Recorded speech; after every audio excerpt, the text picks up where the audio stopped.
nó chả đi tí này nhỉ, nó canh nhiều bao này. Chắc thanh nó chỉ của chữ chỗ ăn đi nè, của mộ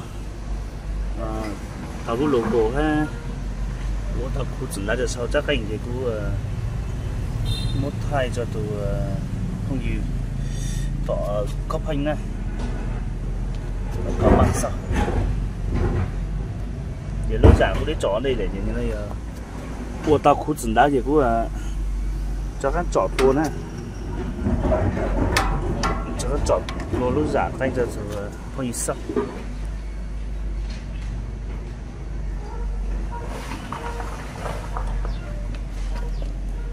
sau nó chỉ có mũ luôn bì này nè, bì để mũ ký ức hồng ở lúc 18 tháng 5 nó chỉ sản còn nó cũng xả canh chỉ sản nó bảo hành nè, canh nó bảo hành ó xuống nè, chỉ sản dân nấu của 18 tháng 5 thôi đến 18 tháng 5 2027 nhá. Cho nó chỉ do giá này lên đó do giá thì khu sử tu bự này sau nó chỉ có một logo đi nữa này để canh mông và manh thon này này, bản bạ Hà Giang, một số điện thoại ha. Lũ giả canh thì lên nữa nè.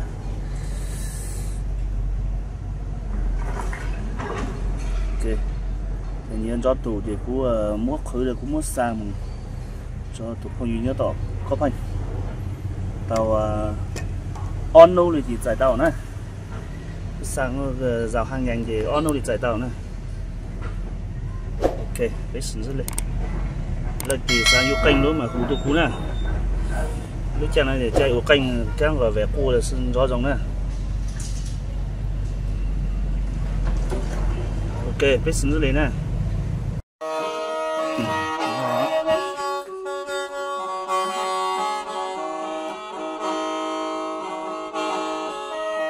Chút chỗ ăn đi.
Nó số là giống không? Nó số là 我就过年的时候呢，我到北站呢，就过完年我都说嘛。真là mà trồng chua là nó chắc là Nhà tôi đang tôi. nó chừng vô chừng nọc bàng vậy chắc là